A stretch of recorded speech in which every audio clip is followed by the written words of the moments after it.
Welcome to the 5th lecture of GT IELTS task 1 letter. ਆਪਾਂ ਕਰ ਰਹੇ ਹਾਂਗੇ ਟੌਪਿਕ ਹੈ ਜਿਹੜਾ express different feelings in the letter.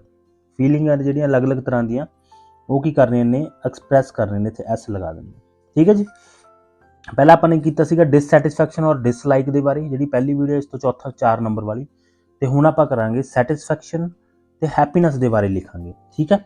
ਉਵੇਂ ਮੈਂ ਦੱਸਤਾ ਕਿ ਇੱਧਰ ਇਹ ਹੈਗੀ ਕਿ ਫੀਲਿੰਗ ਜਿਹੜੀ ਆਪਾਂ ਐਕਸਪ੍ਰੈਸ ਕਰਨੀ ਆ। ਲੈਫਟ ਹੈਂਡ ਸਾਈਡ ਹੈਗਾ ਸਾਡੇ ਕੋਲ ਫਾਰਮਲ ਤੇ ਰਾਈਟ ਹੈਂਡ ਸਾਈਡ ਹੈਗਾ ਮੇਰੇ informal way how to express your feeling of satisfaction ਔਰ ਹੈਪੀਨੈਸ ਇਨ ਅ ਲੈਟਰ। ਤਾਂ ਹੁਣ ਦੇਖੋ ਇਹਦੇ ਵਿੱਚ ਆਪਾਂ ਕੀ ਲਿਖਾਂਗੇ ਜੀ, ਆਈ ਐਮ ਡਿਲਾਈਟਡ ਮੀਨਸ ਕੀ ਹੁੰਦਾ, ਹੈਪੀ ਹੁੰਦਾ ਹੈਗਾ। ਕਈ ਕਹਿੰਦੇ ਜੀ ਲਾਈਟ ਲੂਟ ਡਿਮ ਕਰ ਦਿੰਦੇ ਹੋਣਗੇ ਤਾਂ ਸ਼ਾਇਦ ਡਿਲਾਈਟਡ ਹੋ ਗਿਆ। ਜਵਾਕ ਬਹੁਤ ਹੁਸ਼ਿਆਰ ਆਪਣੇ। ਆਈ ਐਮ ਡਿਲਾਈਟਡ ਅਬਾਊਟ ਮਤਲਬ ਕਿ ਹੈਪੀ ਹਾਂ ਜੀ, ਸੈਟਿਸਫਾਈ ਹਾਂ ਮੈਂ। ਠੀਕ ਹੈ। ਜੇ ਹੁਣ ਅਸੀਂ ਇਨਫਾਰਮਲ ਦੇ ਵਿੱਚ ਜਾਣਾ ਹੋਵੇ ਫਿਰ ਕੀ ਕਰਾਂਗੇ, ਆਈ ਇਨਫਾਰਮਲ 'ਚ ਕੀ ਕਿਹਾ ਸੀ, ਕੰਟਰੈਕਸ਼ਨ ਯੂਜ਼ ਕਰ ਸਕਦੇ ਹਾਂ। I am happy to no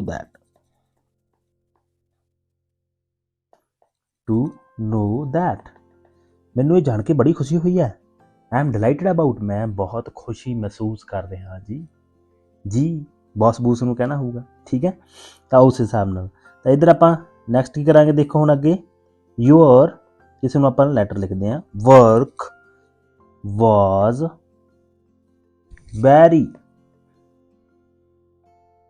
impressive.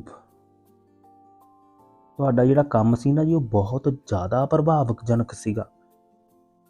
Your work was very impressive. ਜਾਂ ਹੋਰ ਕੀ ਲਿਖ ਦਾਂਗੇ ਅਸੀਂ, ਇਹ ਸੁਣੀ ਲਓ, your work has really impressed me a lot.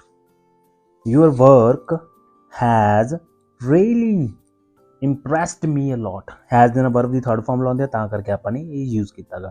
Your work has really impressed me a lot.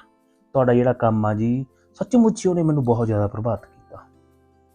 ਤੇ ਇਨਫਾਰਮਲ ਦੇ ਵਿੱਚ ਕੀ ਹੋਗਾ ਜੀ, ਆਪਾਂ ਹੋਰ ਕੀ ਲਿਖ ਸਕਦੇ ਹਾਂਗੇ, ਟਾਈਪ ਆ ਗਈ, I enjoyed going through your work। ਮੈਨੂੰ ਆਨੰਦ ਆਇਆ ਭਾਈ ਤੇਰੇ ਨਾਲ ਕੰਮ ਕਰਕੇ। ਠੀਕ ਹੈ। ਉਹਦੇ ਵਿੱਚ ਆਪਾਂ ਇਹ ਲਿਖ ਦਿੰਦੇ ਹੁੰਦੇ ਹਾਂ ਕਿ ਇਨਫਾਰਮਲ ਆ ਨਾ ਤਾਂ ਉਹ ਵੇ ਹੋ ਗਿਆ। ਹੋਰ ਆਪਾਂ ਕਹਿ ਸਕਦੇ ਹੁੰਦੇ ਹਾਂ, ਇੱਕ ਹੈਪੀ ਨੂੰ ਆਪਾਂ ਇਹ ਵੀ ਕਹਿੰਦੇ ਹੁੰਦੇ ਜੀ, ਆਈ ਐਮ ਐਕਸਟ੍ਰੀਮਲੀ ਮੀਨਸ ਕਹਿੰਦਾ ਬਹੁਤ ਐਕਸਟ੍ਰੀਮ ਤੇ ਪਹੁੰਚ ਗਿਆ ਮੈਂ ਤਾਂ ਜੀ। ਆਈ ਐਮ ਐਕਸਟ੍ਰੀਮਲੀ ਇਲੇਟਡ ਦਾ ਮਤਲਬ ਵੀ ਕੀ ਹੁੰਦਾ ਜੀ, ਹੈਪੀ ਹੁੰਦਾ, ਇਹਦੇ ਨਾਲ ਟੂ ਲੱਗਦਾ ਹੁੰਦਾ। ਠੀਕ ਹੈ। ਵਕੈਬ ਵਰਡ ਨੋਟ ਕਰ ਲਿਓ, ਇਹ ਨਾ ਸੋਚੋ ਕਿ ਐਵੇਂ ਬਸ ਟਾਈਮ ਪਾਸ ਹੀ ਹੈਗਾ। ਠੀਕ ਹੈ। ਇਹ ਕੰਮ ਹੋਣੇ ਅੱਗੇ ਕਿਤੇ ਨਾ ਕਿਤੇ। ਇੱਥੇ ਅਸੀਂ ਕੀ ਲਿਖਾਂਗੇ, ਆਈ ਐਮ, ਫਿਰ ਕੀ ਕਹਿ ਦਾਂਗੇ ਐਕਸਟ੍ਰੀਮਲੀ ਜਗ੍ਹਾ ਤੇ ਰੀਅਲੀ ਹੈਪੀ ਟੂ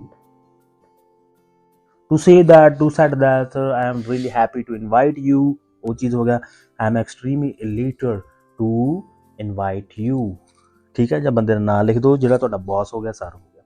ਤਾਂ ਇਸ ਤਰੀਕੇ ਨਾਲ ਅਸੀਂ ਕੀ ਕਰ ਸਕਦੇ ਹਾਂ ਜੀ, ਇਹ ਸੈਟਿਸਫੈਕਸ਼ਨ ਤੇ ਹੈਪੀਨੈਸ ਦੀਆਂ ਫੀਲਿੰਗਸ ਐਕਸਪ੍ਰੈਸ ਕਰ ਸਕਦੇ ਹਾਂ in different type of letters. I have explained you how you have to explain in a formal, in a type formal, you have to be a formal because you are discussing or you are sharing your emotions and feelings with the respected person or that can be your boss, any reputed personality.